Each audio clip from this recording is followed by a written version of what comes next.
Hi. It's Monday night. Yes, it is. How's it going? You can hear me fine. This is the thing. I can hear you. Look at this shit. Nice Kids on the shirt. Escalator. Kids on the Escalator merch right there. I like that. Yeah. It's a whole thing. Very excited about this shirt. It's a quarter-length sleeve too, which is great. Yeah. I did the whole thing. Gotta do it. All right. Technical difficulties. We're 9 minutes behind, but that doesn't matter. Yeah, it's only 9 minutes. Could have been worse. That's rock and roll. Axl Rose has been way later to the stage. Yeah, he sure has. He just doesn't show up in his life. You know what I'm saying? What's going on over there? You got the fancy new hair? What's happening there? Yep. I'm going to shave it soon. It's going to be really off there. Yep. So either that or gray. It's getting gray. Get rid of it. Are you going to shave your head bald? Is that a thing? No, I'll just trim it up. Normal trim thing. No, I don't usually shave my head bald, but, got to cover up the gray. I don't want to look too old. It's too late over here. I know. Look at the gray beard. Well, I don't cover up my gray beard, but Yeah, it's a thing. I don't know if I've seen that look just yet. I think one time you had a half a beard going. Gray beard. But I'm not sure I saw the whole thing before. Well, I mentioned I was going to grow a mustache, but I don't think I have the proper lifestyle to support a mustache. You don't. Oh, well, it's too bad for you. It's funny too, because sometimes I watch a couple bands I see. Who was it? Oh, and they're a good band. The Arkells I watched on the beginning of Hockey Night in Canada, right? Did you see that? Yeah, I didn't. No. Okay, now are they classified as a rock band? What are they classified as? I mean, I guess I don't know what's rock anymore. Well, I don't know. I know. Is there any rock bands anymore? Because those guys are dressed up with like button-up shirts and had the one mustache thing, and it was kind of like, I just I need you miss the swagger of a good rock band.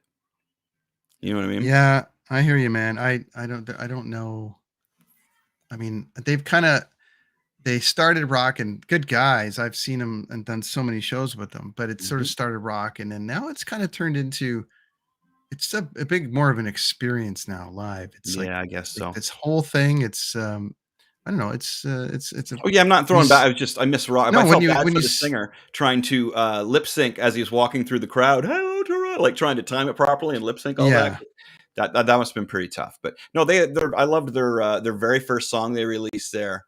The bum bum bum bum bum bum bum. Again, very Goldfingerish kind of riff for like Reputation. Yeah. I remember that was like the song of my summer one summer. That might have been the first summer that I taught enough lessons to take like August off or part of August off, because it was nice to have a break. But I think that was at that time, and I love that song. That summer's good tune. But anyway, I felt bad for Buddy. They're having to air band all that, and then it was just like I guess I'm just getting old, and I'm out of especially around hockey players. What's that? Especially around hockey players that are like, what's going on? Oh yeah. But I just I don't get the whole attire now of musicians these days. It's just kind of weird. Well, this started a while ago. A couple of years ago, I noticed on some shows that I was doing. Where some of the bands were playing songs that all sounded like they were written for commercials. Oh yeah, right, yeah. So, and all the drummers, and not Tim, because Tim's amazing. He took lessons with Jeremy Taggart from formerly of Our Lady Peace. Tim, great guy, but this drummer thing that was happening, where these kids that were coming along that couldn't really play, like it was like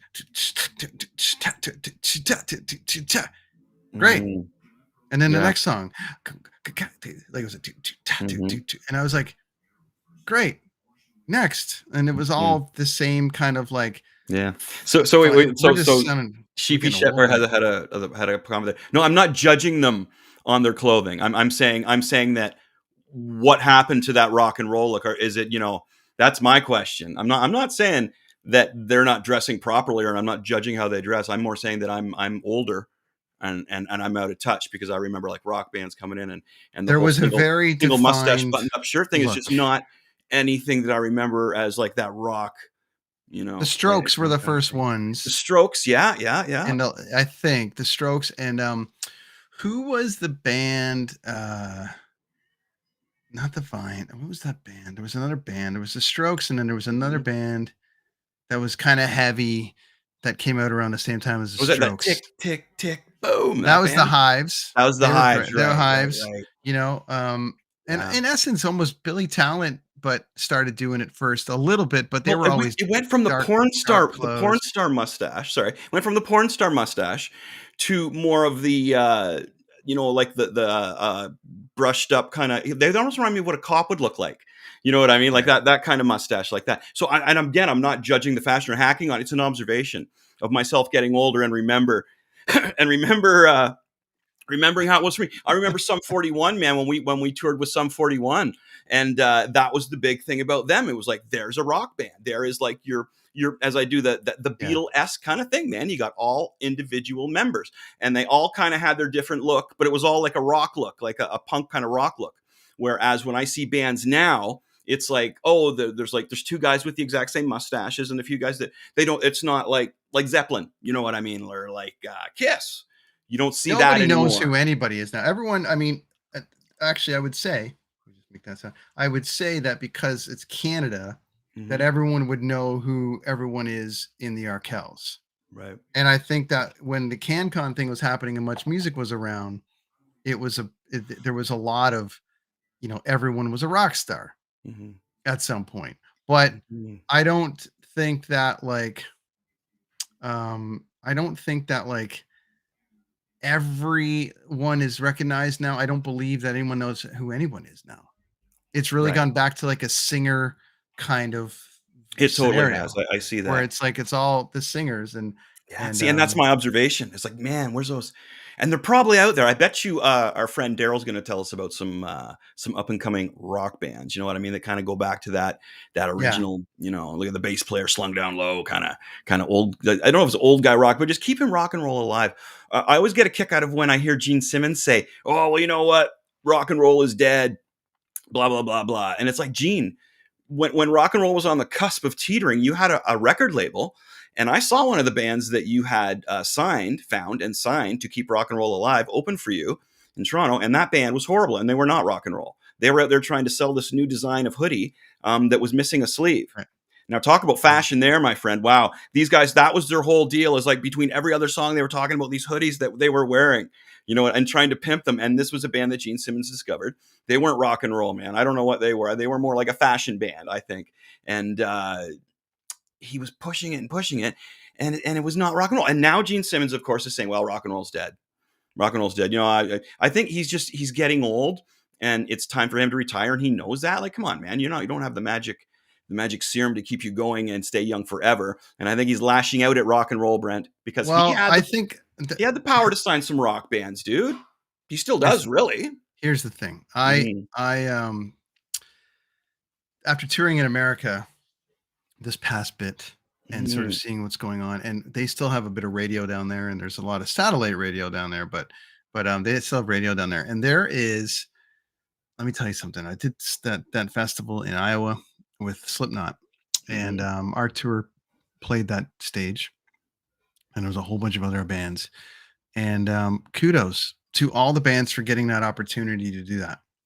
But there wasn't a single song amongst any other bands that were playing that would be, but, but everyone in the crowd kind of knew it because they get played. It's almost like the American version of CanCon. It's like there's so many bands on the radio that Mhm. everyone knows everything. So there's a band, and I knew quite a lot of bands for a long time, but there's a lot of bands that I haven't actually heard of now in that kind of metal vein, that's in that new kind of like this kind of new kind of metal that's out right now. And New metal. new metal. Because we were And around when new metal came out, when Korn released their album that was like yeah, that was last week, right? The this is like, anniversary. I don't know what they call it now. I guess the kids will correct me on this, but there was like, I hate it when they put all this post grunge Mhm. hardcore something something. Well, But it's what it tough for old is, guys like us, man. When yeah, I like to call everything rock and roll, but yeah, there was like this. There's sort of like this. shut up. Now there was like the screamo nice singer thing, Right? but Yeah. now it's like there's a hybrid of where they can't tell what kind of songs they want to write. Ah. So, but the fans are all singing along, and I'm like, it's Hmm. a single era now. It's not an album era. It's a song at a time, and Right. so they know the Right. song and they know nothing else by the band. So as before, Mhm. you get the whole album and you'd rock out for the whole song. Now Yeah. it's like that one song, and then that's all you know because that's all they could afford to make or Right. whatever. And so it's just a bit of a different vibe where you kind of have to like the band has to kind of power through that song, and then it's like, okay, now we got to wait. And if they've got nothing live, it's over. Right. It's over. Yeah. So The Arkells it are was playing interesting. here actually next month, I believe, and it's a really big show, really big shoe, and it's the city's really pumped for it here in Kingston. Let's tell our friends about some cool shit that we're doing, which is the fact that we've got a brand spanking new website. You can We see it right do. there. Web it up. Kidsontheescalator.com. Whip, whip, Kidsontheescalator.com. Make sure you do yourself a favor whip. and check it out, because we've got some cool stuff in there. We've actually had some people leave us some voicemails. Oh, really? And if I can figure out how to bring them into this, I'll let everyone hear them, because Wasn't I've that guy got who hates gay people, was it? Because somebody hit us up that hates gay people. who, where, when? It was on our Facebook post. Somebody just said that. Yeah. Anyway, because we What? shared our so we did a story about the son On of Superman. Yeah, which is now Superman coming Jonathan. out Yeah, is yeah. bisexual. And somebody, yeah, you didn't see that. Yes, we got a message from somebody saying that that's not right, and I don't want to. Our tards shouldn't belong. And wow, it was really nice. I tried to reply to it, but I couldn't, and I had a really. I was like, my reply was really good. I said something like, I can smell ass from here. Thanks for sharing your thoughts with us, Potsy, and something. Good luck. But Yeah. and that was from Niagara Falls. I thought maybe you'd remember his name too, and we could really get people checking out, because I just jumped Oh, on his Facebook page, and this guy, like, he's not married, but I can see you're interested now, right? So next time we're on, yeah, I'm gonna go we should looking share around, and the I'm gonna take this information. guy down. So so Yeah. he didn't like he was opposed to our story on that, which it's fine, because that makes you know that we're getting more viewers, man, when we're getting the people who disagree with Well, bring on the hate. yeah, That's what for I sure, right? say. I'd rather have You know people, what I yeah, mean? yeah. I'd rather people like So what we're we're gonna doing. have Darryl on today, supposedly. I Mhm. sent him a link, and if he's Okay, having cool. any issues, like Lonnie was having earlier, as we were having, well, it was probably on my end, but I'm just saying, if there was any issues signing on, Na, na, na. maybe we'll see. This is new technology for everyone as far as the restream side of Right. things. Now, So on the other side of things, um, there was a band on the hockey game tonight who was from Oshawa. It was two dudes, huge beard, I think long they're called hair. Crown Lands, I believe they're Who are called. do we know those guys? I've tried to research it a little bit. I don't know Are they? that we do, and they're young still. That's what I was So I wondering. don't. I think that maybe they would have been on the tail end of Caliber, Okay, because of I was Chuck wondering. You Caliber. can't tell by all the facial hair around the one guy how Yeah. old he I is, think right? they're on the tail end of Chuck Caliber. So Okay. I just wonder, because it was like, um, because they were on hockey tonight, which is, well, it's good that they're promoting these bands, right? yeah, and they're doing all the Oshawa awards and all that stuff too, which is really cool. Yeah. Is there any up and So coming, like, just is there any bands that you know of, any up and coming rock bands that I that are don't in the see any of system? them. I don't see any of them now. No. I don't see a lot of bands now, because I'm out and I don't see any live shows. And I used to see all the open. I used to see all those bands, because I used to stage manage a bunch of festivals, and I would see all these really cool acts, and I'd be like, wow, look at those guys or whatever. And I don't see a lot of them now. I've seen some the metal things. As I said, some of those bands. I was excited to kind of be in a festival scenario and look at 2 stages worth of bands and kind of judge from it. Hmm. And I just Corey Taylor's band, the kids band, Vended, was on there, Oh yeah. and that was cool to see, because that was sort of like, a lot of pressure, and the kids like gotta, it's like his dad's Corey from Slipknot, so what are they gonna Mhm. do? And the kid's already sort of internet famous for jumping up and doing some Stone Sour songs Oh with wow, his right on. And dad, what's his name? and I forget the name of the kid, but the name of the band is Vended, Oh, he's got a band. and Okay, Vended. yeah, so they opened up, and and it's also Clown from Slipknot, his kids in the band. Oh, yeah, good So it beans. was kind of this cool sort of thing to see these guys come out. And I liken it to when Caliber played in Ottawa at that festival with Goldfinger. Oh wow, that was fun. It was sort of like, no one knows who we are, and we've got 25 minutes to Hmm. fucking lay waste to this stage Yeah. and see what happens. And people at that point, for anyone listening that doesn't know, Chuck Caliber was Chris's band after Mr. Machete, with me and Dent, or Dent and I guess, before I get corrected. And the interesting thing is, it was 2 bass players, 3 guitar players, and just a chock full of madness. And sort of on the tail end of hotel smashing days for the 90 or wherever it was and so there was a lot of piss and vinegar that day, and they went out there to lay waste to the stage, and that's what I remember from Corey's kid.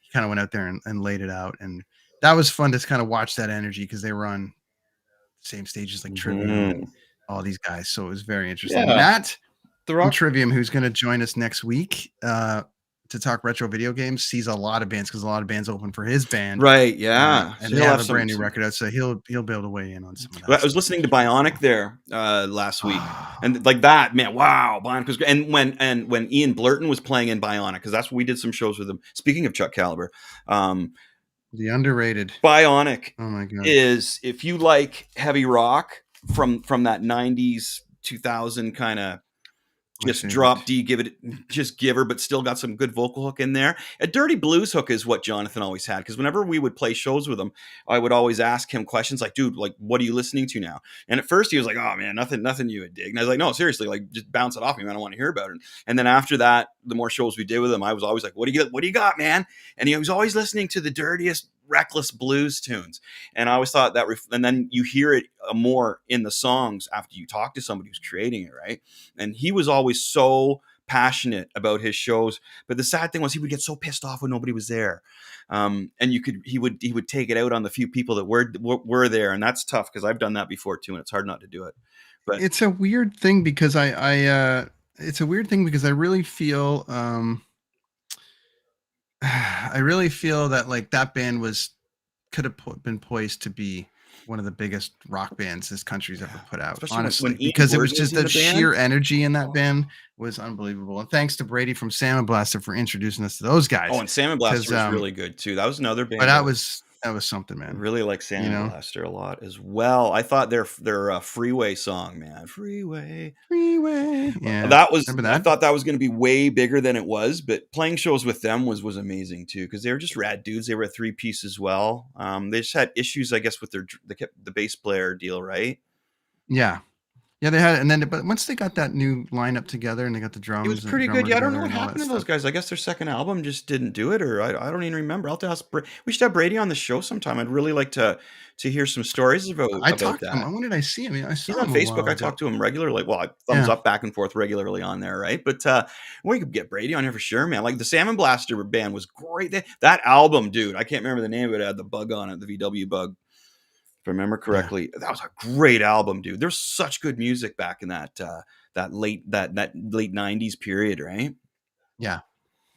So what I want to do, I'm going to try to get Darryl. Let's go into Chris's stash here for a minute. Why don't you do a little bit of a comic deep dive for a bit, and I'm gonna isolate you for a second and let you get into that. I'm going to try to get Darryl and see if he's having link issues. All right. Chris Machete, everybody, is going to do a little bit of information here. Not the deep dive. We're going to do Chris's stash here. So do some comics, and we'll get into I'm not doing the Batman deep dive? We'll get into that when we get Darryl and stuff like that. Oh, no, because I'm going to be taking up a lot of time. This is a perfect time to do it.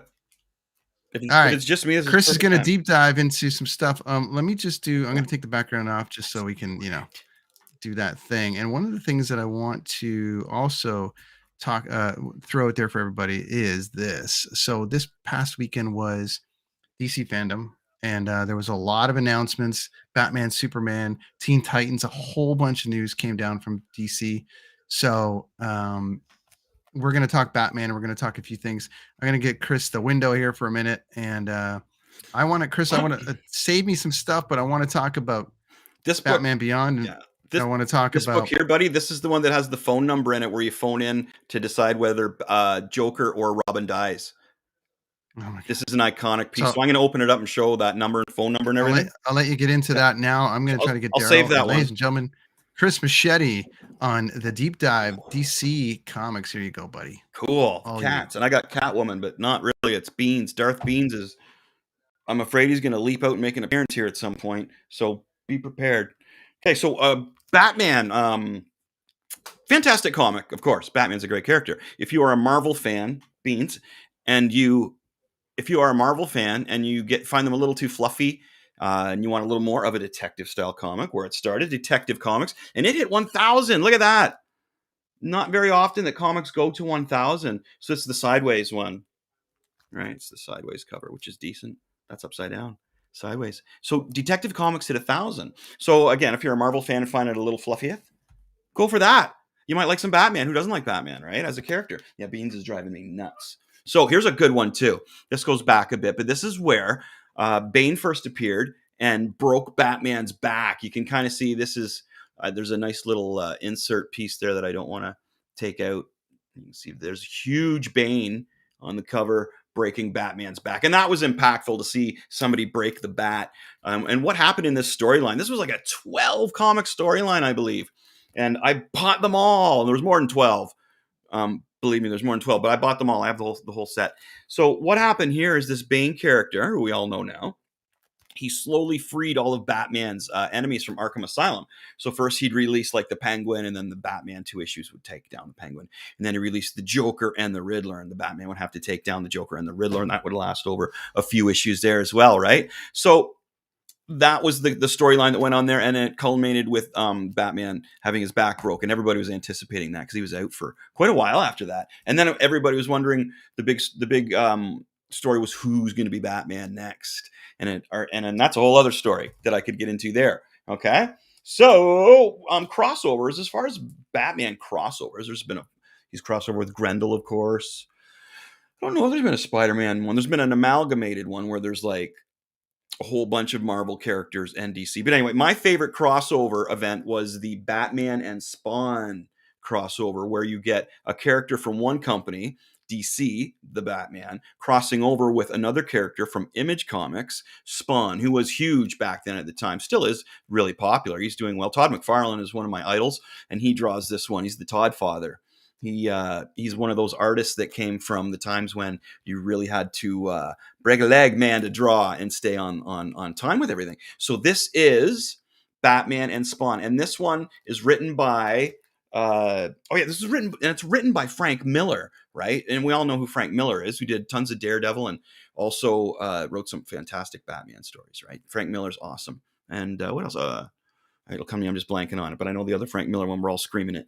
Okay, so, and the artwork's done by Todd McFarlane, written by Frank Miller. Fantastic book. DC Image. And this one is not that expensive. You can pick this one up for a not bad deal. Now, what else was I looking at here? Now, as a whole, if you wanted to get a graphic novel, now a graphic novel, trade paperback, is a whole bunch of issues together. Look at how thick that puppy is compared to this one here, right? You see the difference in the thickness. So this has a whole bunch of issues together in it. And this is Batman Hush, okay? And this is by Jeff Loeb and Jim Lee, and Scott Williams does the inks. Jim Lee is fantastic. Very famous from the 90s doing the X-Men, and then he got hired by DC. Well, then he went to Image, actually, started to do Wildcats comic book, and then he moved on to DC and got hired there, and he's like running the show now. So this is fantastic. This is a great, yes, Hush, Machete Comics. Of course, Machete Comics loves that, right? Hush is amazing. What a great read, and I dare you to figure out who did it before like the last ending of like before the ending of the comic. And, you know, a lot of times, I know who did it. Boom, I picked like 3 different people and kept, it wasn't that person. What a great detective story, as I mentioned. Now, the other thing about Hush is that there was a cartoon put on Netflix. Sorry, it's dry. Netflix or Prime, you can get it. And it's the cartoon version, the cartoon movie of Batman Hush, and it's horrible. P.U., it stinks. Call Huey Lewis because I got some news. The cartoon version of Hush sucks. So yeah, that wasn't good at all. Don't watch that. You won't like that. Now, the other thing that I have here, so I was just gonna. So if I dive into my comic, if I dive into a bit of my toy collection with Batman, I brought out my favorite Batman collectible that I have as well. Okay, I still have a comic book to show, and I will show this comic book after. This is the one where they actually had the phone number to decide whether they were going to kill off Robin or the Joker in the sensational Death in the Family run. This is one of the best Batman runs ever. I gave Brent a copy of the trade paperback for that. Yeah. Now, I just want to show, this is my favorite toy. This is a reproduction. Now, if my mom's watching, she will recognize these action figures from when I was a kid, because she would take me to Woolco, it was probably, I think it was Woolco in Woodstock, and we would buy these. She would buy them from, or the White Oaks Mall in London. she would take me there as a real youngin, like just when I was like, man, like, 6 years old or so, and we would get one of these figures, man.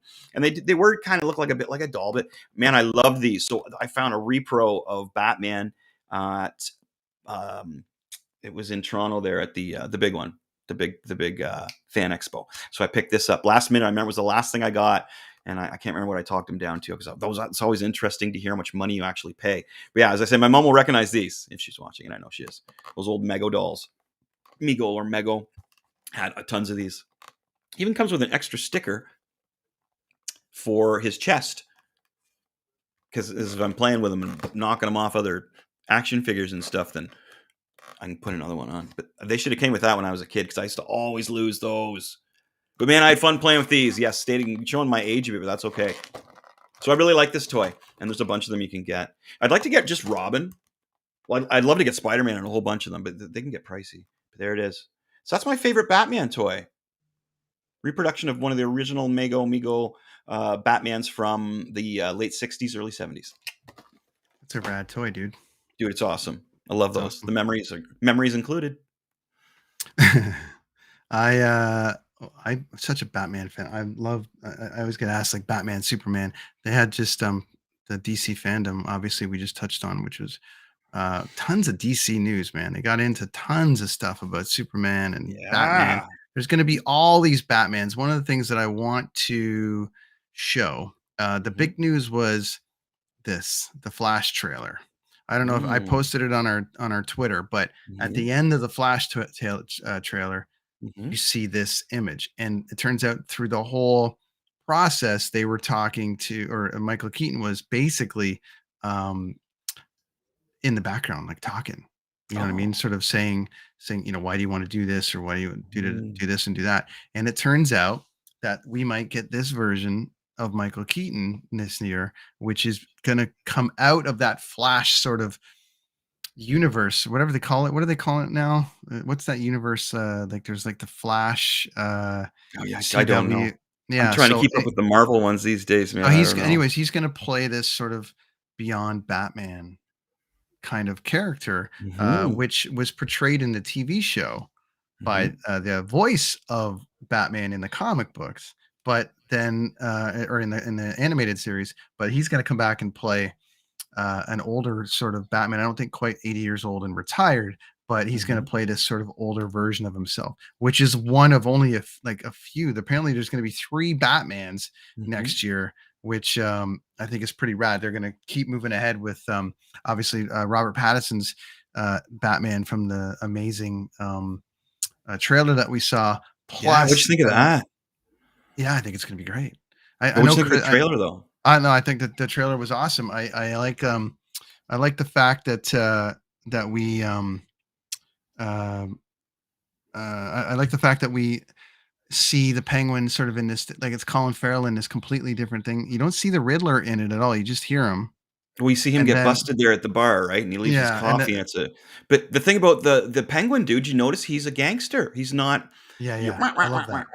They're taking off of kind of like in the Batman Gotham show. That's what he was a gangster kind of coming up his way, trying to run Gotham. It was he wasn't using his tricks and stuff with the. So yeah, you can really see where this is going to be what the Batman movies usually have is the layers to the trilogy that they bring out, right? Yeah. So excuse me. So showing that he's going to be a gangster is going to show that he's going to evolve to getting all his tricks and such. And then when we have the Riddler there, they pull him away and his coffee has a riddle in it. I don't know how far they'll take him with this, with everything, because he usually hits, and that's like the Riddler, where do you stand on that? Like, okay, so the one thing that I thought that they really got carried away from, one thing that they got carried away on is adding 17 characters, like towards the end with Schwarzenegger and all these guys. Oh, in that run. Yeah. And like, I'm just saying, but now you've got Penguin, you've got Riddler, Selena Kyle's in there as Catwoman again. Who else is in there? There's a new Catwoman. There's another girl. So I'm just saying, like, do we like this ensemble, like put as many in as you can? Or do we like the Marvel approach, at least in the interim, which was like just one guy at a time, and then they would introduce them by the third or fourth movie. But right now, they're getting Penguin and they're getting Riddler out of the way. How do we feel about that? You know what I mean? Like, But are you a fan of it that? Are you a depends fan how of that? interesting they are. I did like Jim Carrey and who played Two-Face in that. Two-Face was Tommy Lee Jones. Yeah, they were great. I thought they were fantastic in that. Villain-wise, I thought they were really good. Jim Carrey, are you kidding me? He was amazing. And then Tommy Lee Jones, what a great actor. I couldn't believe that they had the two of them to do that movie. Now, that was Batman 3? Okay, so they had Batman, Batman Returns, Batman Forever with Val Joker. Kilmer. Val Kilmer bailed.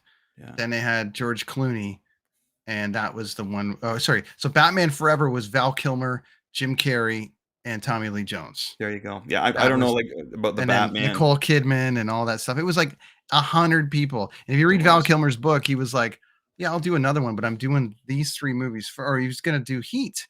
Right. And he was going to do he was going to do Heat, and he did that for the price of his per diem. His agent was like, "You're out of your mind." He's like, "Yeah, but for the rest of my life, I get to put on my resume that I did a movie with De Niro and Pacino." Yeah. And so he's like, "I'm out." And him and Schumacher had a bad fight over it, and then you get into this, so it's pretty funny. But yeah, that's tough when you have too many. Like again, if you look at the original, well, the really solid trilogy with Christian Bale.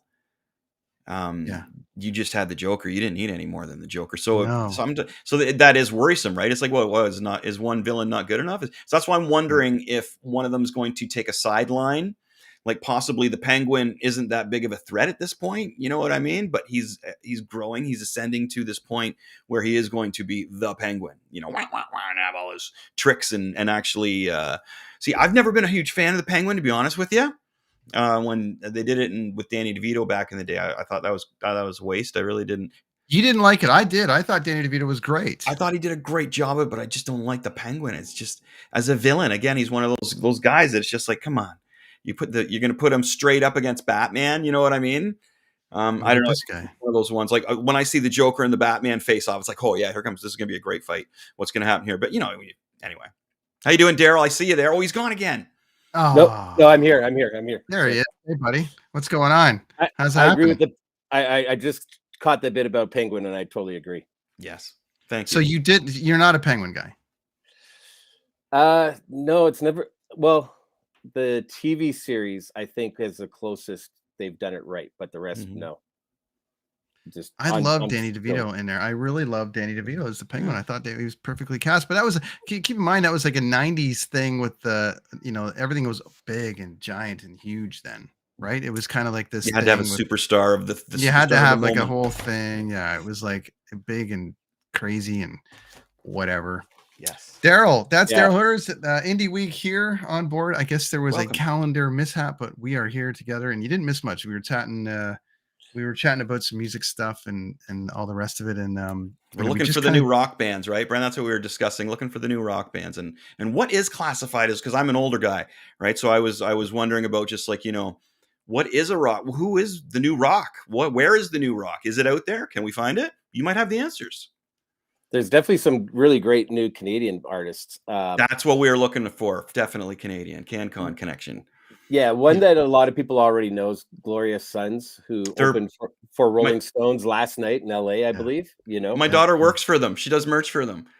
Oh, nice. She just did those 2 festival shows with them. Yeah, sorry, and she said they're fantastic guys. So polite, so nice to her, buddy. Like really good dudes. Yeah, I got a message from Chris Coster, the guitarist, today. I just messaged him like a congrats and like how cool is that? A Kingston band opening for Rolling Stones. Huge.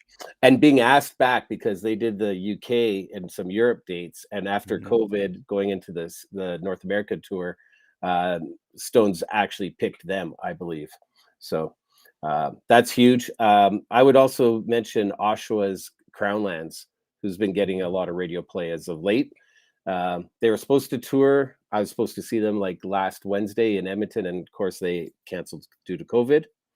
But they're great, especially if you like Rush, classic Rush. They've got that sound happening. We were just talking about them earlier because they did the Hockey Night in Canada thing. You just answered all my questions I had Yep. for Brent earlier. I wondered if he knew anything about them. Because again, I couldn't tell. I saw the two dudes and I really hadn't heard them before. I knew they're from Oshawa, my old stomping grounds. You know what I mean? It was like, so I thought maybe Brent might know, or maybe our paths have crossed. Because you can't tell. The one dude's got so much facial hair. You really can't tell his age. So we could. His starting could have crossed over my ending of playing show. So yeah. So thank you, dear. That answered like all my questions on that band right there. Perfect. He's like the nicest guy. Nice. I had a band from Brazil up that we were booking shows, and they're called Trampa, and he helped hook them up with a couple shows and treated them really well. And the couple of trivia facts is that they worked with Rush's producer and actually recorded with Neil Peart's drums on this last album. So the spirit of Rush is in the actual recording. Right. And then recording.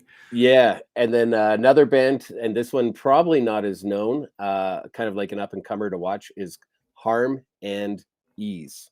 Okay. Of course, it says harmonies if you say it fast. Sure. But Cut Me Loose is the latest song, and it was added to radio a fair bit the last couple of weeks. So that's one to check out. How many bands are you listening to, Darryl, a week right now? As far as your, what do you? It's your job, I guess, as Indie Week to support the cause. In which are you getting tons of stuff sent to you? Do you find time in the day to still listen to these acts? But what are you listening to? It's kind of in phases now because I'm like, yeah, we are Indie Week. We're so busy with so many things, and right now I'm going into a listening phase, and it's for different purposes. So with everything online, we're actually doing this sort of import-export program. And so like I just was part of a conference in Korea, which was online. And I part of my participation was to listen to Korean acts. So I went through about 30 Korean acts. Wow. And so I'm kind of doing more international these days on top of Canada. Do you, that's interesting. Last time we talked, we were talking Indie Week. Like we had you on before with Indie Week, and that was online. Is there anything happening club wise, or is it all still online? Are you getting a chance at all? No, still online. Our plan right now is to carry on online until it's 100% as much back to normal. There's just too many variables. Insurance is an issue now. Capacity sizes are an issue, and ultimately it's just so much work to plan something that you don't know, and then what you do know is it's not going to be what you planned.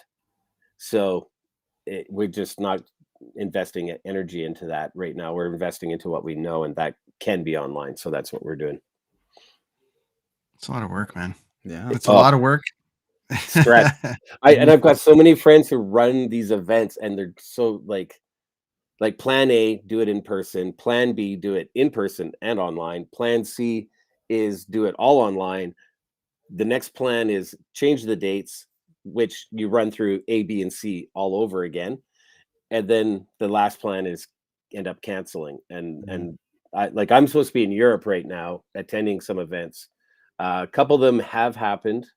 And from the feedback I've heard is that a lot of the people you would go to meet aren't there. So there's not as many people to meet, hence not going. And the first conference on that run, which was in Sweden, canceled. So it's just so up in the air. And you know what? We're enjoying really good success with everything being online. We've had nothing but positive results. So we're going to keep going that route. Cool. And the way we're looking at it is we're making the connections now, giving the education so that when it does go back in person, everyone is armed and ready, and hopefully have a better business sense, better audience. Possibly they've built more audience. Maybe they've collaborated, written new songs. Mm-hmm. So that's kind of our focus right now. And that's where we fit.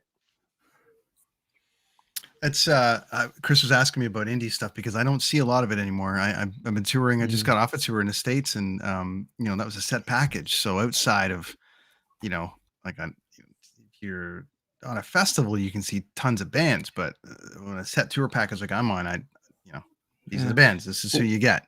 you Where do you know? find the best indie scene right now? Like, so you said, sorry, you mentioned Tokyo. You were just listening to a lot of Korea. Korea. Korea. Sorry, Yeah. Korea. So yeah, so what's the scene like there? So let's take that one, Korea. Is there is there a rock sound there? Is it really digital, or what? Tell us what's going on with that. Well, there's obviously the K-pop sound, which was about Right. half of the bands that I Oh, looked so at. you have And to filter through all that, I guess, as well, huh? yeah, yeah, Oh, it's okay. interesting. And then the other half is made up of, I think it's a lot of artists who are actually really creative, like Mhm. really pushing boundaries. There's garage rock, there's uh, sort of like this weird alt ethereal kind of sound, Mhm. and some that are trying to combine traditional instruments with new sounds. So, Ah. like traditional, like stringed instruments from Asia with Mm.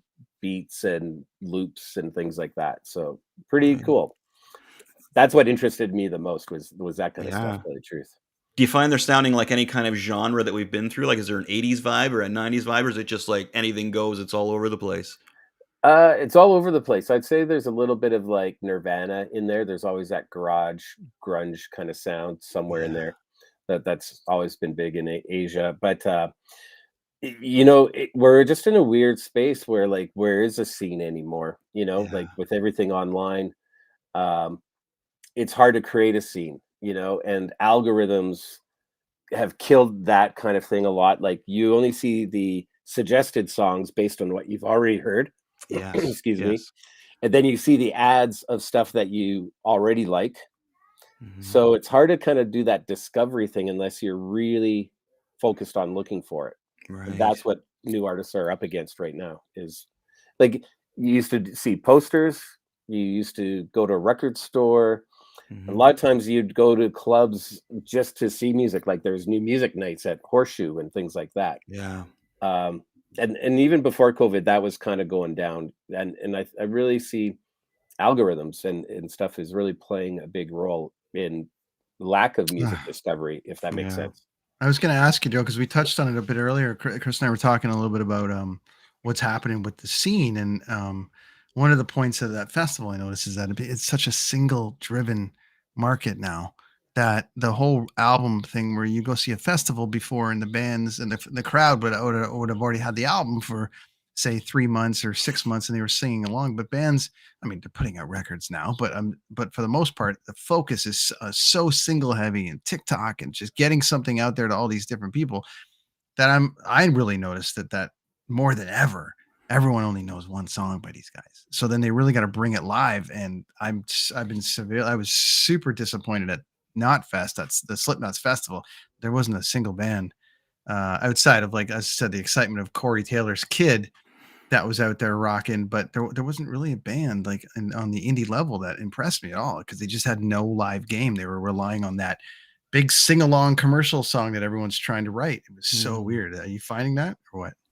Yeah. Yeah, yeah. Like it's funny. I did a call earlier today, and I was talking about back in my day. It was structure. It was cover bands, but at least there was structure, and you toured and you played the crap out of everything.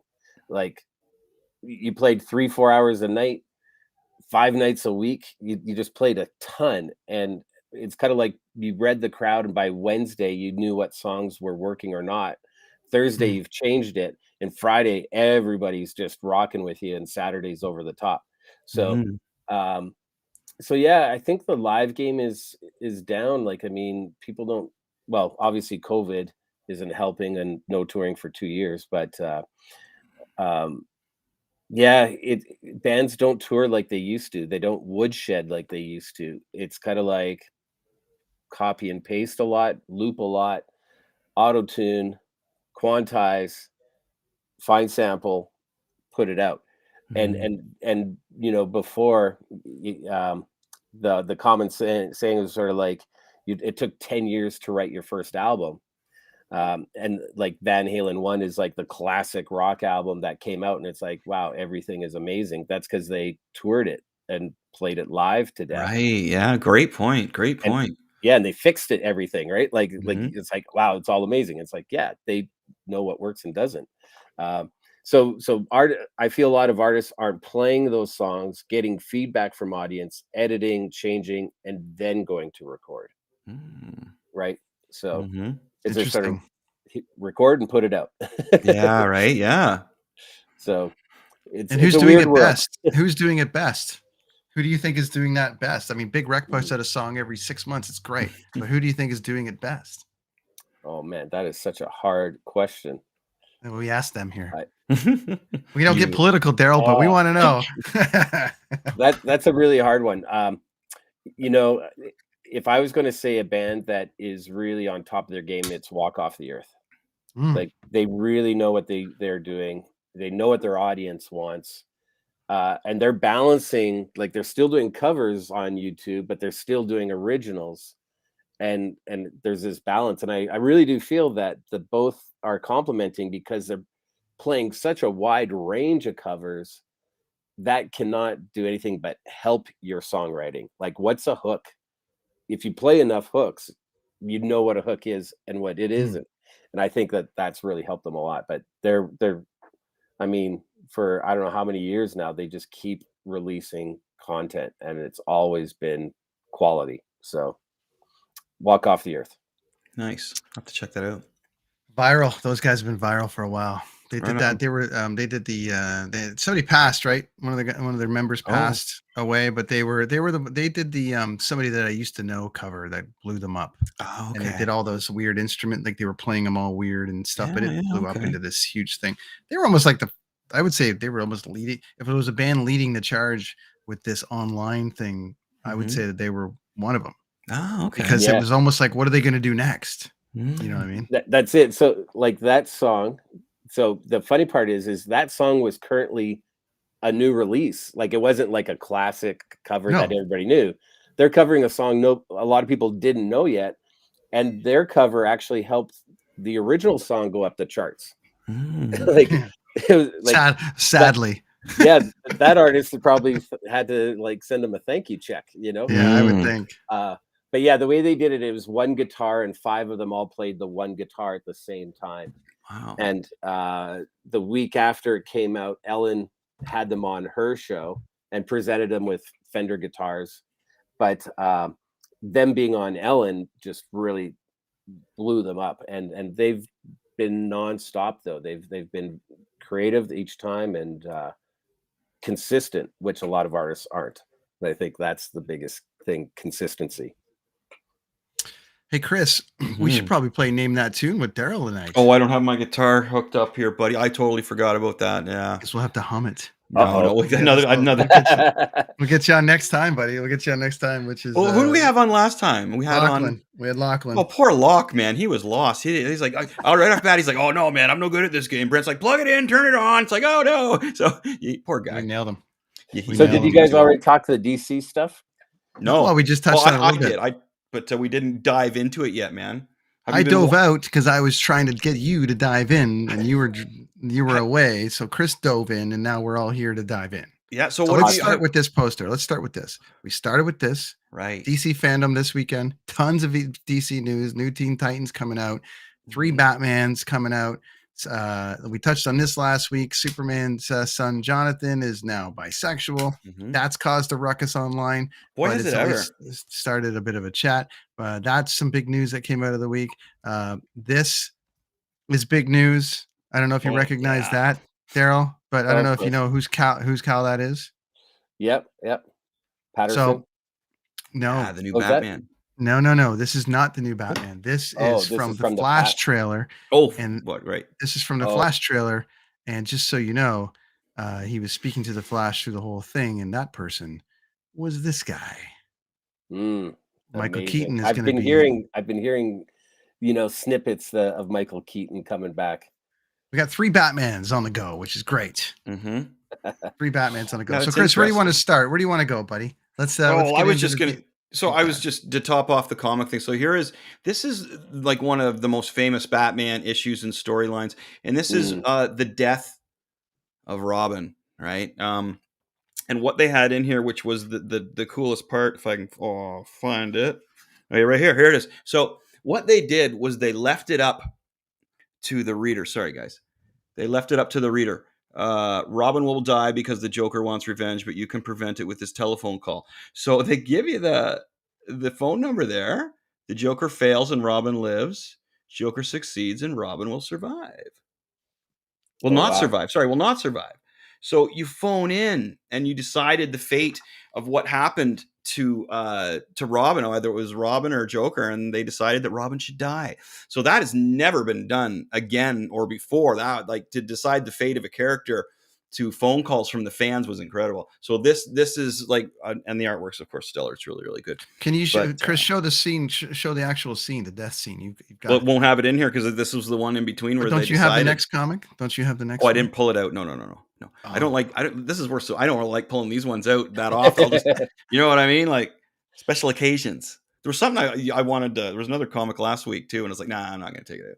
But no, I just wanted to show. I had to show the phone number in that one, right? But what a great deal to have between the Joker and Robin. That's just an amazing thing. So with the new Batman movie, it looks like they're going to have a good trilogy here. So Darryl, what we were discussing is maybe is there too many extra characters in this new Batman movie? You know, the Batman movie that had Christian Bale in it with the Joker.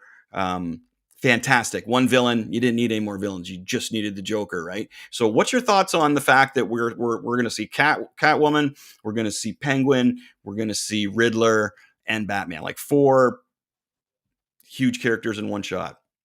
You know, when I always say, like, I'm kind of more the Marvel guy. Mm-hmm. I think it's totally fine, but if you look at how Marvel sort of built things up to come together, mm-hmm. I find DC doesn't do that. You know, exactly. like Iron Man had his thing, Spider-Man had his thing, Captain mm-hmm. America, and they developed the story so that it made sense when it came together. Yeah. In the Avengers, and I mm-hmm. think it's hard to really sort of fall in love with the characters because they're fighting for screen time. Mm-hmm. Where you know when all these other characters have their own movie, and then okay, we only saw them per a certain amount, but it was still amazing. In Avengers and things like that, like, you know, where's Hawkeye and a couple of them kind of thing, you know, like yeah. What's going on with him, and it creates that intrigue a little bit because you already know a bit about him, you know. So mm-hmm. I don't know. I feel DC, part of it is their back history, that their record isn't the best at when they put all the big names together, you know, mm-hmm. like the Arnold Schwarzenegger type. Years were the best. I'll be honest. I feel that those fell flat. So it's kind of like, let's see how they do. I don't know. I'm not as optimistic as I'd like to be. Yeah, like the new Spider-Man movie is obviously going to be like, and you hear every day, you hear a new rumor about that new Spider-Man. So like this is I was saying too to Brent that this is DC's chance, man, to, all right, if you're releasing the Flash, you're releasing a new Batman movie, you're releasing, you know, a new Aquaman movie. Now is your chance to add those layers that go towards something instead of just throwing a movie in here and like, oh, we'll do this movie and that movie, and then all of a sudden we got a team over here. No, man, make them all kind of meet like, you know, Marvel does. Marvel creates that beautiful. They've already ruined it though. What's that? Who? DC? Because they're not going to include the Jokerverse. Well, who knows what they'll do, right? Like they say that things change in that. Like I heard, anyway, they're changing their minds about everything. You've seen the Spider-Man rumors? Oh my gosh! Like every day there's a news, and half of them like, oh come on, why are you even? There's no way that's even going to happen. Like some of them are so far fetched, right? But Spider-Man is poised to be the biggest movie in the world. Now Batman could challenge that somewhat, but on a different edge, because the one thing that happens is you get something like Spider-Man that comes out and it's huge, but the fans want something like that, but they want it maybe a little darker, or they want it a little less, you know, kid oriented. So DC has the perfect opportunity to kind of fill that void with what is poised to come out Marvel's way. The Eternals is the one, as I mentioned, Darryl, that's going to be a sleeper hit. The Eternals, I think, is going to be amazing because of the information it's going to give behind the Marvel universe, and it was a Jack Kirby creation. Not Stanley, Jack Kirby, who was an amazing artist. So that's what I think about that anyway. Like, you know, yeah, that's but Angela Jolie, I don't know. I can't. I'm not sold. I'm not sold on. I think that big casting. There's that big casting again. Yeah, there's but the thing is if you read the Eternals comic, you need people to deliver, like their dialogue isn't like it's not like Thor and it's kind of like, oh, thou, and then they can jokey with it. It's like these Eternals are like the first beings in the universe. So they're all very regal. They're all very role, and their whole purpose is not to hang out and have fun. Their whole purpose is to look after the universe, right? So it's one of those movies that I think once you watch it and you get into it, half hour in, it's going to be the sleeper hit. Everybody's going to be like, wow, the information I'm getting from this and the way it's shot, and that the actors and actresses can act. You know what I mean? It's funny sometimes to see a movie where they put somebody in there and you're just wondering, what the hell? Why did they cast that person in there? Don't get Chris started on Emily Van Camp, whatever you do. Emily Van Camp, yeah, like, oh my gosh. I felt bad for her because that was horrible, man. And then sure enough, I look on the internet the next day and everybody's like, oh yeah, she's never going to work in here again and everything. It wasn't because of what I said. It was just that everybody else was feeling that. You know what I mean? So to hack everything down that I said, sorry, I was a little long-winded. I think DC has a great opportunity to fill a little bit of the gaps that maybe Marvel is leaving. Marvel could be headed towards some pretty fluffy movies, right? You know what I mean? Like it could be to the point where I'm like, Spider-Man's probably going to be amazing. The only down part for me on Spider-Man, and I hate to say it, is the high school scenes. I find when he gets into his high school life, because I'm becoming an older dude, I'll start to look, just. You ever catch yourself looking away from the screen and then going, oh man, whoa, what, whoa. And that's like, original Star Wars movie, stuff like that. When you would never. I don't watch the movies, but if that was a Fast and Furious on in the background, I'd be looking away this way. Well, yeah, of course, right. This way, and I'd be looking up here and over there. So the Spider-Man one, and with that kind of thing. And I tried to watch the old Superman a couple days ago, and I couldn't get through that. My old age ADD was like, Which one? The very first Superman. The 70s Superman? Or before? Yeah, Christopher Reeves, buddy. My adult ADD could not get through that movie, man. It was like, get to the fight. And it's like, of course, there is no fight in that movie, right? So it's just a lot of stuff you need to know about Superman, but stuff that I've seen so many times, it was just like. Yeah, that's the one thing that I'm kind of, God, if there's more like origin stories coming. Right. I'm like, just. I think we're done with that. Please be done. Like Batman to death of how Batman became Batman. And a different Alfred every time, right? Every time it's a different Alfred. But you notice that he gets tougher. And the voice gets deeper, like like I'm vengeance. I know, right? Yeah, it's a different word per Batman now. And I like Pop-Tarts. Exactly. It's please no origin story. That's all buy tickets. Buy tickets to So Darryl, what new Marvel movie are you looking forward to seeing then? This is a DC chat, Chris. God damn it! I'm just throwing in. We got. I never get my the end here. We can switch over to some Marvel for damn a second here. We're segueing because I said that this is a great opportunity for DC. Well, you know what? I'll be honest. I've been really enjoying the limited series on Disney. The way they did Loki was awesome. And I was kind of hesitant on the Wanda Vision one, but few in, I was like, okay, I can see it. And like, you had to really watch it and stick with it. And then you go, I know, right? Yeah. Wow, this just like blew my mind. I got to start watching it over again because I missed stuff because I thought it was There's a lot of eye candy and Easter eggs, right, buddy? It's like, man, it's like an adventure watching that series. Yeah. Darryl, you want some entertainment. Watch Chris try to convince Dean Blundell and Lachlan Cross to stick past the third episode. Because Lachlan's like, this is garbage. I'm fucking out of here. And I can't do this shit. I'm not convincing anyone anymore. I said I'm out with that. But then they were all the way in. And I know, but I don't like trying to convince people. I'm getting too old for that. And then he was exhausted. He's like, I'm not watching this new Falcon and the Winter Soldier. I'm over. I'm done. I put all my eggs in that basket. Series. I love that series. That was great. But I just watched the Black Widow, and I was, tell you honest, like not too impressed with it. And the villain, dude, what'd you think of the villain situation there? I just didn't see where the movie was going half the time. Like it just seemed to be kind of all over the place, and like fake Russian accents all over the place. And I was disappointed to that point. With the villains, buddy. To that point, to both of you guys, then to that point, let me ask you this question. If we're talking about origin stories and we're talking about all, how we don't want to see another one. And Chris, I think we touched on this with JJ a few, like in season 1, where he didn't want to see any more origin Star Wars stories or anything like that. He was over it. Right. But in this particular case, Black Widow is 2 years late because of COVID, or at least a year late because of COVID. Yeah. Now, do you feel like, given everything that was going on, that this was sort of a rushed picture of backstory? Because there's a lot of complaints I about just people think the saying that villain it sucked, just kind of buddy. didn't go anywhere. I'm just curious about what No, your no. thoughts Well, there here's the are. thing, and I've mentioned Yeah. this numerous times. Your hero is as good as your villain. The villain in Black Widow was horrible. The Taskmaster could have been great, was not great. But the main villain, the guy sitting in the chair with the beard and his computer, it was like, "Are you kidding me? Mwahaha, I'm going to blow up the world." Oh wow! Of all the characters they had to choose from in the Marvel universe, that's your guy for the Black Widow story. Terrible, just Yeah. terrible. Yeah. Boo earns. And then I just watched the Shang-Chi one, and I Nice. thought it started really strong and then kind Mhm. of faded in the middle and just too over the top unbelievable at the end, I think. Right.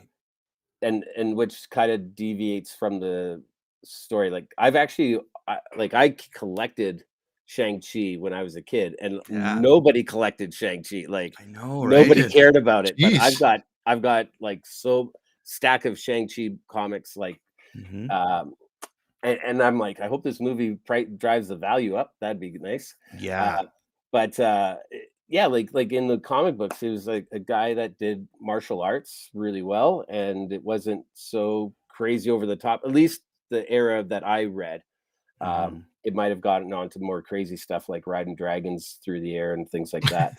Uh, Mhm. yeah, but I don't know. It was a good start, and then it kind of fell flat for me. But hopefully it improves. Yeah, I haven't seen that one yet. I did watch the hidden. I always watch the hidden scenes though on YouTube, like the extras. So I've already seen. I haven't seen Venom, but I've seen the hidden scene in Venom, which was like, I saw Venom. I saw Venom. you did. I What'd you think haven't of that seen Did hidden scene? Venom yet. I beat I Chris to know a movie for once? But yeah, I you saw did. Venom. I saw Venom the other day. I did 3 nights in a row at the theater. Wow. We did Venom. I did the Sopranos movie, Many Ooh. Saints of Newark, and I did the new Bond. Oh, So I just did the new we did Bond. three back to back. Yeah, I So just did the that new was Bond as like, well. go to the movies. Why not? Did you guys Back like the new then, Bond? Is it good? I'm not. I haven't been a Bond guy, but did you you've guys never like been it? a Bond guy. I thought it wrapped it up nice. Hmm. Let's go with that. Yeah, It's it's a hard one to talk really about. Like, long, yeah, really really long. long. I thought there was a key kind of clue at the first screen where they had the hashtag "No time for spoilers," Hmm. meaning don't talk about it. Right. But people are talking about it online and how they did wrap it. I don't know.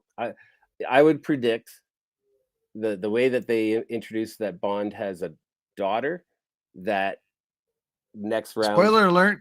Ah. maybe could be Yeah, that they're gonna spin that off. Plus, and Chris and yeah, I touched on it last week when we were talking about the bisexual Superman. There's now a black 007 woman. Hmm. So right. it's like, there, and that started the whole thing. But if you initially, they're like, there's a black 007 woman, and people are like, fucking blah, blah, blah. But then if you Yeah. watch how it went, it was like, yeah, but 007 is just a number. And that's a hashtag they had going through the whole goddamn movie, which was just a Mm, number. Yeah. It's Well, just to right. these a companies, number, to these you know? companies, and sad to say, like I don't think deep down these big companies really care. I think they're just looking for another niche, another market. As we mentioned before, Ben, it doesn't. To me, being a comic book collector, if I pick up a comic book and there's a new Black Spider-Man, I'm like, oh, cool, new Black Spider-Man. I'm not gonna like drop it down and go online, you know what I mean, and make a big deal about it, or like if Superman's son's gay. It was to me, it's not really that big of a deal. I know Right. to the movement of people it is, and I get that. I totally get that. But again, to a guy who's been reading comic books since he was just a little kid, if it's a great story, I'll buy it for sure, for sure. Whether whatever happens with their personal lives and the characters really doesn't drive me to buy comic books. But that's cool. If there's an avenue for people to buy different whatever ethnicities of characters, whatever, that's great. My whole thing before, as I've said, Darryl, is the people, and this is what a lot of the community is saying now, is like, don't praise these companies, man. They're not doing it because of they want to help different minorities. They're doing it because now it's kishy, and either way, it's good that the minorities are being seen, but it's just Mhm. how nitpicky people are getting with it, right? You know? Yeah, I think where it is like if they change a classic character to something different than the narrative that they know, as Mhm. opposed to maybe introducing a brand new character and developing a whole new story. I think it's where a classic character is kind of like changed, and that's where the fans get up in arms. Do they ever? Yeah. Yeah, and I can kind of see that, because I mean, changing something from what it was to something else, as opposed to, like, I think if anything, these companies have the chance to make new classic characters right now. Yes. And I think that's what they're missing the point right now, and build a storyline. Like, if they were going to do this, I would build a storyline that really resonates with that audience and that market. While still, like, I think they're always worried about the big market, when this might be more of a smaller niche market in some cases. Well, see, that would show they care, though, But Darryl. See that so exactly. instead of, it's like you make like 3 good Spider-Man, because right now there's about 5 different Spider-Man titles a month, right? Why don't you focus on making 2 really good ones?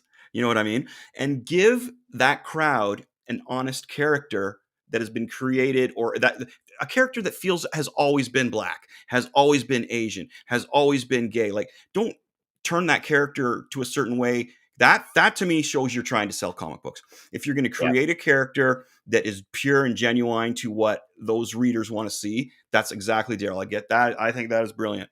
That's what I'm trying to say. I have a hard way to say things eloquently, right? You're very good at that. We need you on the show more often, because that's exactly, you know what I mean? Like, that's exactly here's a what I'm trying different to type say. of origin story that you would want to see, because it's like, we haven't seen it before, right? As opposed to Batman, Sure. Batman. Right. Batman's a cook. Batman's a cook, and he's been trained by Steven Seagal. The comic companies know, okay, well, I really don't want to change, the sexual preference of Superman, but you know what? Let's do it to his son. It'll sell more comics and it'll make people happy. See, that's what I think they're thinking. But the fact that it is good. Now, do more. Do a character that is genuinely exactly from whatever group wants to see that. See, I'm fine with still buying the Amazing Spider-Man. They still make it for me. You know what I mean? Issue like 800 and something, and as I mentioned, Detective is just hit 1,000 last year. Fantastic Four, I buy. Daredevil. Oh, Daredevil's comic is mind blowing. It is so freaking good. On DC side of things, Nightwing is a fantastic comic book. Yeah. DC. Woo. Yeah, but the thing is that there's avenues for everyone.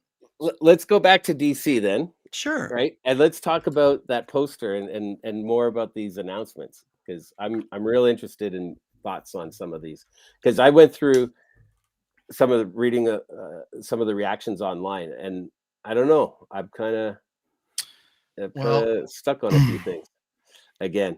So they're talking about fixing Wonder Woman, because they're going to bring fixing the movie. The last movie stiffed, and people are freaking out about whether they're going to make another one. The Flash verse is now coming on. They're actually going to maybe look at bringing the guy from the TV show and doing this weird kind of crossover where because in the TV show there's like 2 Flashes or whatever. So it's like, so they're going to bring him in, and then you have this Batman with Keaton that is going to kind of guide them apparently, but that's going to tail off to a new sort of Batman series that's going to focus on Batman later on in life, which was Batman Beyond, which we this is cartoon? This is animated? It's going to be live. It's going to be live. It's going to be live. But they're going to use that Flash as a springboard into it. So you're going to have a Keaton Batman going. You're going to have until he gives it up to roll, you're going to have a Ben Affleck Batman going if they decide to move forward with that. And then you're going to have Pattinson going as well. And so that's kind of an interesting kind of take on it. And then the other stuff that they're talking about in there, there's the new Black Adam movie coming out. Yeah. Okay. All right. Can we talk about some of these real quick? Yeah. Jump in, buddy. All right. So because I've looked up a few things too, and like I had to do some prep, Black Adam. Okay. First off, The Rock himself, like, he should be like built for comics. Like just look at the guy. What are your thoughts on the trailer that came out for Black Adam before I say? I didn't see it, man, so go for it. It's okay. You can spoil it for me. I haven't seen it. Underwhelming to me. Is it? Yeah, like well, that's it's kind of built off of the Shazam stuff too, right? And yes. And like that movie was okay. Like I thought there was great highlights in it, but also underwhelming, kind of like jokey Yeah. comic hero. Yeah, more for kids, I think, right? Yeah, like and so Black Adam, it's like this serious kind of like brooding. Of course, DC I find is always dark and brooding. Yeah. And then like when he appears and stuff, he like levitates. And I'm like, really? That's it? Like you know, the way like I watched the intro with Dwayne Johnson and he's like, oh, we're filming like the most craziest fight scenes and all that. None of that is in this. He levitates and they try to shoot him, and of course bullets bounce off him, and that's it pretty much. So I'm kind of like, they just figure it, just show the Rock in the costume and everybody will come, right? Yeah, and kind of That's like, you know, you don't see his face or anything, so there's still that reveal to come, you know. But so it looks like it's going to be more. I got an image coming in, so I'll bring so it looks like it's going to be darker than Shazam, I guess. Then, huh? Kind of. Well, it's a very similar sort of like to that start of Shazam, you know, where they're in the other world or whatever. Yeah, I saw Shazam on a flight home from Florida, I think, and of course, when you're on a plane, movies can either be extremely horrible or really, really good. And it was okay, you know. It was just, but again, it was like I found myself when he was in high school and doing the things, looking around the plane and other people's, you know. Oh, there he is. There, okay. Is that just his head mounted on a body? Yeah, that's all that is. Oh, okay. They grabbed Schwarzenegger and put his head on it. Yeah. Yeah. There was that. I'm hopeful. I'm hopeful, like, because The Rock usually, you know, delivers in action and stuff. So I'm hoping, because you'd think he's like made for this, you know, right? Like Batista, you know, to that extent, though. I mean, it comes back to what we were talking about earlier about, you know, the big production there, like the big you got all these big stars, and I found that's when, if you look at like obviously how they did The Dark Knight and how, as you said, dark and brooding and all the rest of it, but if you look at how ridiculous Schumacher's movies got and all, you know, towards the end and all these cast, and you just putting all these guys in, then it'd be like The Rock makes $25 million a movie, so like I don't like he's going to come in there, and I find it's going to be a bit of a distraction. I got to tell you, because I don't really want to see The Rock as a superhero. I got to tell you, I don't really want to see him as a superhero. I find it's going to be, he was already a superhero as a wrestler. So we've already seen him in Fantastic. We've already seen him as we've already seen him as that. Whereas you see Batista, who is a little bit more subtle about it. I could watch him in a few things because he's kind of doing this subtle. He doesn't want to be the leading guy. He wants to be the Jason Bateman. He wants to kind of be like the everyday. So The Rock is such a big giant movie star that I'm like, yeah, I'm not sure. Ryan Reynolds did Deadpool, but he was under a mask and it was kind of a thing, right? And you sort of only Ryan Reynolds could play that. Can anyone else play Black Adam? Probably. I don't know. And I don't think if it works with The Rock, they're going to go with like LeBron. And if it doesn't work with LeBron, they're going to go with Drake. Like what are they going to do? What are they going to do? Right? It's kind of just one of those things where I find that this is where it starts getting off the rails when you start. It's like The Rock's Black Adam. Well, you know what? I guess that's probably what I'm thinking of. That's probably what I'm thinking of. Angela Jolie cast in Eternals. You know, I think that's exactly how I'm like, kind of like, I don't know. She's on the comeback tour though. She has to. She's on the comeback tour. All right. So true. I mean, she looks 28, so she's on the comeback tour here. Digital editing. Now the next up was, I think you mentioned, was The Flash.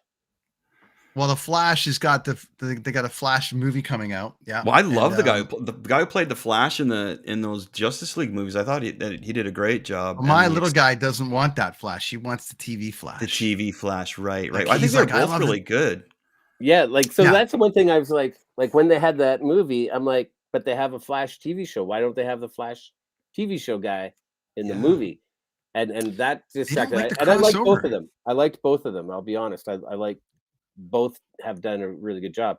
The TV shows kind of lost me though. Like I've lost count of what season they're at, and each season's like 22, 26 episodes. Like it takes forever to go through a season, right? And I think I'm on season 8 or something. I'm like, man, this is a lot to digest here. But here's I wanted to bring this up because this is like, so I looked it up online, right? Mm-hmm. And they say this is all they say about the Flash, um, is that Grant Gustin made appearance to discuss playing a father on the most recent season to two kids who are apparently actually the same age as him.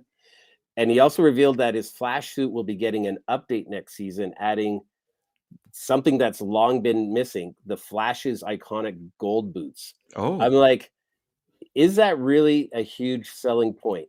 After all this time, I'm like, it's taken how many seasons to go, we need gold boots? Like, I don't know. Like, I thought there'd be something else to talk about. Like, this is the big thing that they talked about. I don't know. It's a weird thing, but I like both actors, and if it's going to be in movie form, I wish they would carry on the actor that was in the movies. And when they did the movie Flash, I was hoping that they would do the TV actor and elevate him. That just made most sense. They to me. never So do that, weird. and that's It's so weird. frustrating to see. They did it in the 80s and the 70s, right? They did it like when it was like whatever. But my little guy is like watching the trailer for the Flash, and as excited as I was about seeing Batman at the end, he's looking at it, and no one watches the Flash more than this guy. And then my little guy Alex, and he's like, well, they're just doing all the things that they do in the show. So it's like they're gonna retell the story. It's like when that Trailer Park Boys movie came out, and people were like, "This is gonna be great," and it's like, well, wait a minute, we've already seen all this, and they had to reintroduce the characters, and everyone's like, I'm like, whatever. It's the same thing. They're gonna like kind of retell this Flash thing, and Alex is like, I've already seen all this. What am I watching? We've seen 8 seasons of this. Yeah, right. We've seen 8 seasons. Like, come on, right? And it's funny, like, thinking on the Marvel side, they've done the opposite, which is actually quite ingenious, I think, where they've actually gone from big screen to little screen to tell the stories in between the big screen. Right. Like with all these miniseries, that's all TV. And imagine being in those meetings initially when they're talking, and it's like, okay, all right, so we're doing TV series with you all now. And like, imagine they're like, what? No, but I'm this big actor. I should be on this big screen. But like, oh, no, we're going to do a limited series. It's only on, Disney. These are actors that get paid a ton of money for what they do. And so that would have been an interesting discussion to see, is like, hey, we're going to small screen for a while, but so anyways, I just wish that they would either elevate the TV Flash or just stick to the movie Flash. And he's a really good character. Like there's so much you can do with him, and his villains are great too. So hopefully now that being said, Darryl, the Superman and Lois series is amazing. And I'm fine with that guy remaining as Superman, but I'm also fine with Henry Cavill being Superman. So that's kind of a weird one for me, because I'm fine in both scenarios, because the Superman and Lois series, if they keep it separate and they keep it in the Arrowverse, I'm fine with it just being a TV thing. But I like Henry as Superman. I think he's fine. But I really like the casting of Superman and Lois. I think that guy's awesome. So there's too many Superman things for me all the time. Like, I can't keep like who's who here, and that's been Darryl with Indie Week, everybody. like I thought the last Superman movie is okay. Like, I thought they had a real good chance there, but and I haven't dug into the Lois and Clark series. Chris touched on it before. There's only so many things and I think you guys touched on it a bit on this thing. Superman's got a story, and it's kind of the same story. So how do you change Superman's story when technically he can't really be defeated? He's so powerful too, man. How do you find, like, you look at Batman's rogues gallery, man. Look at Spider-Man's rogues gallery. Look at Captain America's, and then Superman. There can't be anything on the planet that can harm him. He's overpowered. So that's why The Boys is such an interesting spin, because dude there, he uses his heat vision like relentlessly. He goes, what's his name again? Homelander, right? So perfect example there, right? Is like, and why people like it so much is that shows you how powerful that heat vision is. Superman, he'll use that as a last resort. Homelander, Oh, so there's a dude with a gun in my way. You know what I mean? So that right there, using Superman's story and adapting it to another character is just ridiculously smart. And that is brilliant to me. And to take Superman's, like, what's Superman's biggest, most powerful thing? Oh, his eye beams, drains him the most and has the most damage.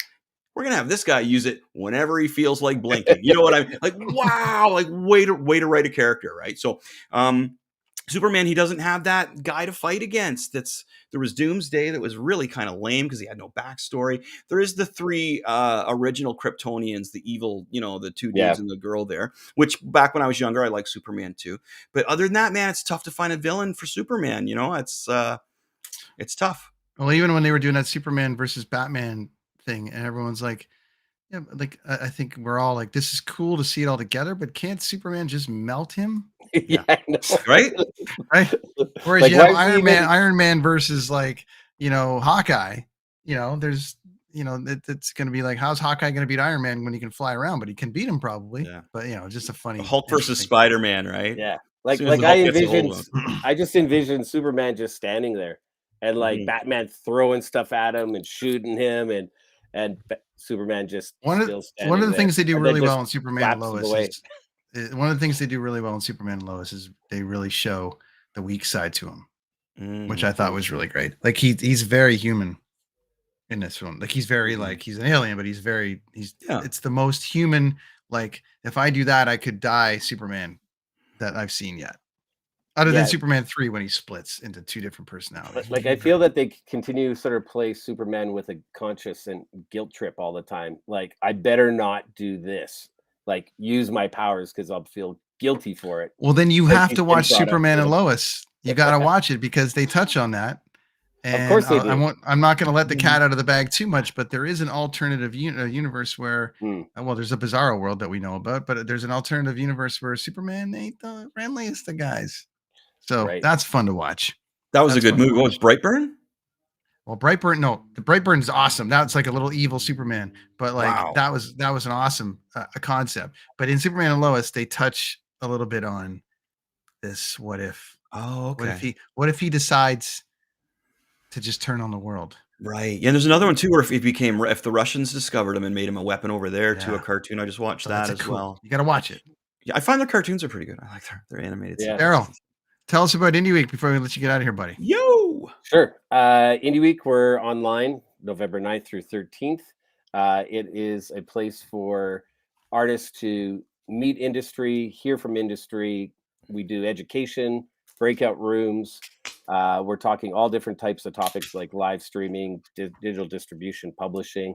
This is insanely, it's going to be our 5th online conference in 12 months. Wow. And they've all had nothing but positive reviews and reactions from artists and industry. So check it out at indieweek.com. That's where you can find it right there, indieweek.com. We'll talk to your publicist and our good buddy Cam Carpenter about getting us some passes for that like last time, because that went over very, very well. Of course. And will you come back and hang out, dude? Yeah. Yeah. I love talking this stuff, man. Like good. And the funny part is, like, I'm actually at my mom's in Edmonton right now. Oh wow! And I dug up like the boxes of comics that have been stored here, and like I'm like, have fun, man. Have fun. Like I've got a #1 Submariner. Nice. I've got a #1 giant sized. I think it was X-Men. I've got all the first the new Teen Titans. I've got that whole series. Wow. Jump on eBay and see what you got there, buddy. That's the best spot to check out what you have, is to go on eBay. And then you get the roundabout price of what everybody's. I was just doing that today with some of my Spider-Man stuff. Man, I was like, I just had I was having a sandwich. I was like, I crank on eBay, see what some of my comics are worth. And my X-Men ones have really gone up quite a bit. So it's cool though, because you can see what's going up, what's going down. And it's just nice to know what your books are worth. Oh yeah. Darryl, you got to come back on the show, because Chris is also at his mom's right now. He's at his mom's going through this stuff, and my mom lives with me in the basement, so it's a mom show. There we go. Wow. We're still Dangerous Dorothy watches from She's watching out of her condo up the road. That's right. Yeah. That's Darryl Hurs, everybody. Indie Week happening very, very soon. Next month, we'll get you back for a little chat. IndieWeek.com, November 9th to 13th, wherever you can find it online. And we'll get Cam to get us some passes. We'll give some of those away. Make sure you guys tune in and follow Darryl everywhere you follow. Yeah, buddy. And bug him about DC because he's a Marvel guy. So I'm trying. I'm being very open-minded, but they need to do better. DC has an opportunity now to hook us non-DC guys into some good movies. So let's get some layers. Let's get some good action going, some characters, and party on, right? Party on, Garth. Right on. All right. Okay, thanks, Darryl. Thanks for brother. coming, buddy. Talk to you soon, man. Bye now. Thanks. See you, dude. Right on. Darryl Hurs, our good buddy. Good to see him again. Awesome. Indie Week again, 9th to 13th in Toronto. Well, it's out of Toronto, but they're doing it all online with a bunch of conferences and stuff. So if you're an indie band watching, we're going to give you some passes and you can go check out all the good stuff. Woo! Check this out, kidsontheescalator.com. Mm-hmm. But you know what else is really cool that we got to check out? We got a new promo to run, and we're going to run it right now. Who likes the movie yet? You haven't seen it yet. Who likes the movie Step Brothers? I like the movie Step Brothers. Chris likes the movie Step Brothers. Filmed in HD in Kingston, Ontario, Canada, making its debut tonight. Thank you, Lonnie. Here we go. Just get the thing on right. Live from the Dean Blundell Network. It's the Kids on the Escalator brand new promo. Here we go.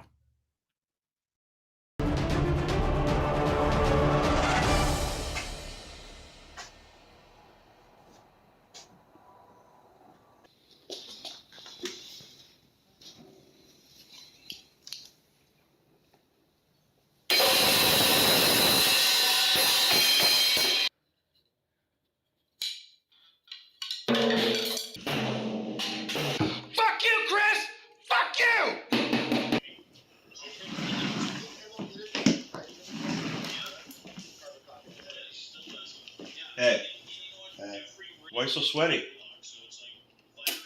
I'm watching Dean and Lachlan on the Dean Blundell show. You're supposed to have your feet on the couch.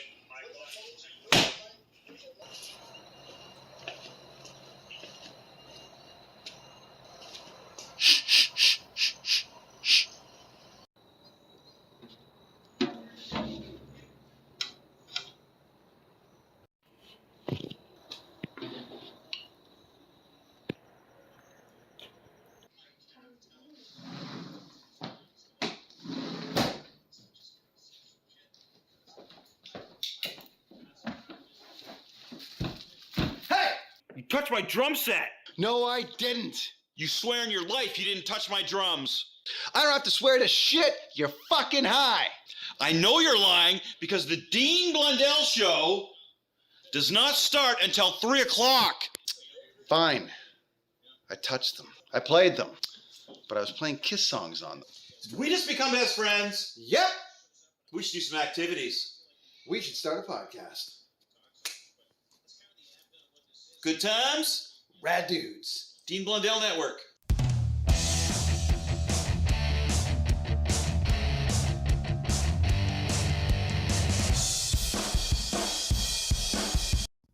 That was awesome. Cue the music. Cue the music. Right? Well, how rad was that? Wow, that was fun. Brand new promo. You can catch that on our YouTube channel. You can find kidsontheescalator.com. You can also check it out at kidsontheescalator.com. Yeah, wicked. That's great, man. That was an hour and a half. There we go. We're just squeezing it in. Usually we only do an hour. We did an hour and a half full of info.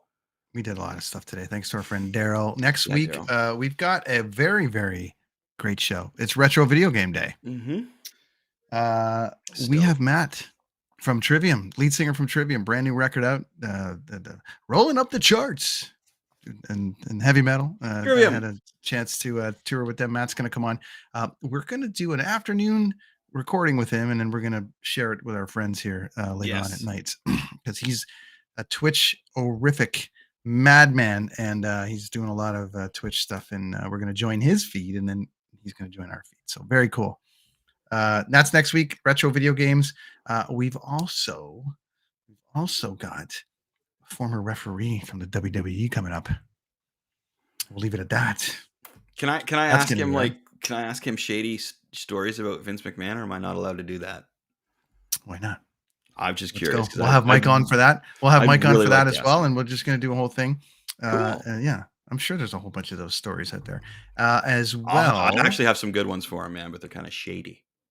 And speaking of wrestling, Rob Fay out here in Vancouver, who is Canucks host and was post and with the baseball team out here and all the rest of it, has started a brand new wrestling company called Fay Nation. That's he's agreed to come on. So we've got nice a whole wrestling. Yeah, like bunch some of indie wrestling. Indie wrestling. So he's going to come on and talk about his brand new promotion, which is very nice. Cool. So we got lots of stuff coming up. We got lots of stuff coming up, which is going to be rad. Your job as the listener and as the watcher, my friends, kids on the Escalator.com. Go there, sign up for a mailing list. You can leave us a voicemail. I've got a bunch of voicemails. Unfortunately, I got to convert them to MP4 before I can get them on this show. But I'll put them in the audio. You can listen to that later and go from there. But having a blast with that. We are. Thanks to Lonnie. Thanks to our friends at Blue Microphones. And, of course, our friends at the Dean Blundell Network. Yeah.